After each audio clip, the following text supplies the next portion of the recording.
As we all know, footballers traditionally have the surname on the back of the shirt, or in some cases their nicknames, but some have gone as far as having only their first name on their shirts. For some, it's a case of apparently not wanting to be associated with absent fathers, such as Raul Morrison, Virgil van Dijk or Dele Alli, where technically Dele isn't even his first name, so I don't know whether he even qualifies for this list, but anyway. For others, it might be to do the commentators and fans a favour, just like this guy. And for some, it may be that their fathers were among the greats and they don't want to be compared to them constantly with continuous reminders of their names on their backs, such as Cruyff and Zidane. Don't worry lads, we've seen you play and nobody was comparing you, but each player will have their own reasons. So I've picked out what I consider to be 8 of the best players who have played with only their first names on the shirts, with a few honourable mentions later. Nicknames don't count, so there's no Gio, Las, Xavi or Fred. His first name only, so players with junior or with an initial don't count either, and this list isn't really in any order, it's just 8 of the best, so let's get started. Number 8, Rodrigo.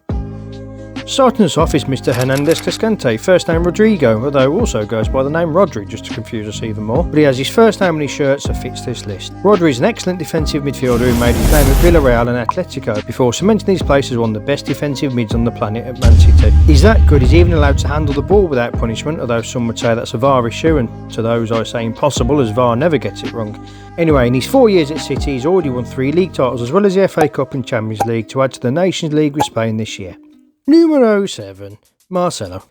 Among the finest Brazilian left-backs along with Robbie Carlos, Nilton Santos and Silvinho, Marcelo Vieira da Silva Jr. was a regular sight, tazzing it down the left wing for Real Madrid and Brazil, provides an attacking threat over a long career. When he's not breaking opponents' legs, he's shown his great pace, crossing, technique and even skill. And it's odd to think he hasn't won any real honours with Brazil apart from the Confederations Cup, although he's won pretty much everything there is to win in Madrid, followed by a spell in Greece where he signed a contract for a year with the option of another year before leaving after 5 months after a series of poor performances, and he's now back at Fluminense where it all began. Number 6, Alexis Sanchez. Man U fans will be laughing their asses off, but at his peak Sanchez was so good they named him twice, and if you don't believe me, take a look. A fine attacker and undoubtedly Chile's best ever player, and also their top goal scorer, which is pretty impressive considering they had these two. His move to Man United may have worked out like any other move to Man United in recent years, not very well, but don't let that cloud your judgment of a fine attacker who led Chile to their first ever trophies, the Copa America in 2015 and 16, where he won the Golden Boot in that second tournament. He's nearly 35 and currently without a club, so we might not see much more of Alexis too soon, but he showed his talents at Udinese, Barcelona and Arsenal long before that, just not at Man U. Number 5, Virgil van Dijk.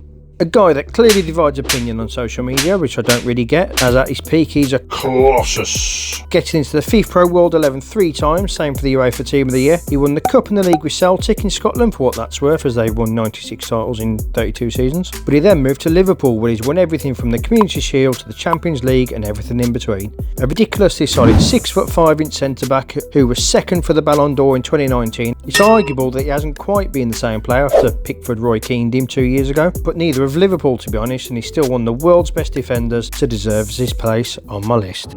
Numero 4, Romario. What a striker.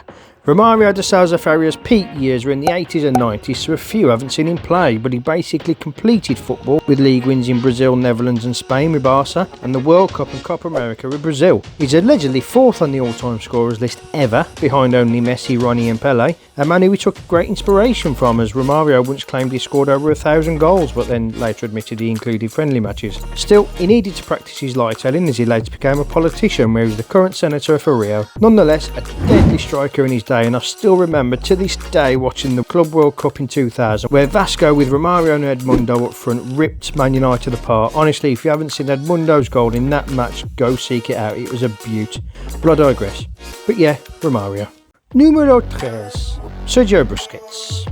When he's not treading on Pepe's head, racially abusing Marcelo or using the football pitch to hone his acting skills, Busquets has been one of the greatest holding midfielders for some time. But we know he's great at holding things, just like he was holding his face here to get Motta sent off. But he was a crucial component of an excellent Barcelona team that just won everything. His more illustrious teammates may have got the credit as he scored 11 league goals in nearly 500 games, but it wasn't about the goals for him, as he made them tick with his 5,000 football IQ and reading of the game. Not forgetting he also completed football with Spain, winning the World Cup and Euros and Nations League, for what that's worth. And he might not have been loved by everybody, and he might not have won the Best Actor Oscar yet, but there's still time, and he recently joined Inter Miami, where he probably wasn't expecting this.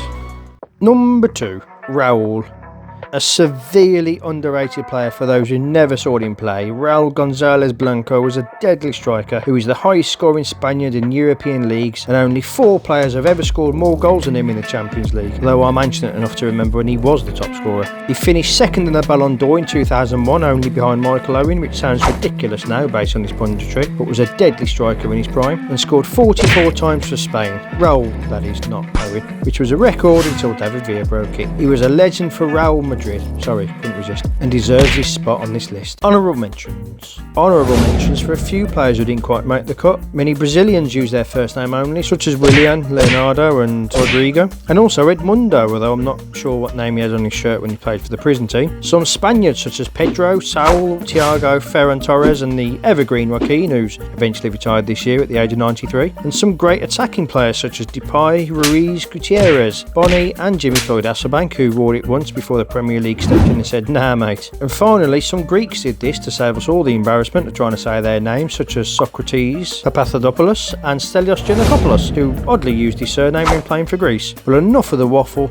it's time for number 1. Numero Uno, Ronaldo. I'm conscious this list is a little Brazil-centric, but I've tried to mix up a little, so no place in this list for Rivaldo, who was good enough to win the Ballon d'Or as well as an Oscar for Best Actor. But next up is Ronaldo, who might be a controversial inclusion, as I couldn't find any information on whether Luis is a first name or middle name, but Ronaldo is definitely his first name, which he had on his shirt, and also it's my video, my rules, bite me. It's sad that Ronaldo arguably isn't even the best player named Ronaldo anymore, but he must have been good, as why else would I have had a picture of him on my wall as a teenager in the 90s, and if you don't believe me, he's the proof. But it's ridiculous to think that a player who won 2 Ballon d'Ors is a player that could have been without his injuries, but such is the case for Ronnie. Averaging roughly a goal a game for the first few years of his pro career, his knee might have been made of glass in the late 90s, but he still recovered to win the World Cup in 2002, even finishing as top scorer with 8 goals if we gloss over the fact that 6 of those were scored against Turkey, Costa Rica, China and Belgium before they were good. He moved to Real Madrid after the tournament to play in the team that really wasn't fair to other teams, which included Zidane, Roberto Carlos, Figo, Bex, Casillas and Gravison, and he won pretty much everything with Brazil, but bizarrely only won 1 league title in his career before he retired in 2011. And let's be honest, you don't break the world transfer fee twice and get nicknamed the phenomenon for nothing, do you? That's it for today. Thanks very much for watching. I do appreciate it if you made it this far. No doubt you may have different opinions on the players in this list, so if that's the case, let me know below, as these lists are never easy, but I'm sure you'll appreciate that regardless, they're all excellent players. If you enjoyed it, maybe consider subscribing or kicking that like button, or both preferably, but hopefully you'll join me next time. Thanks for watching and see you in the next vid.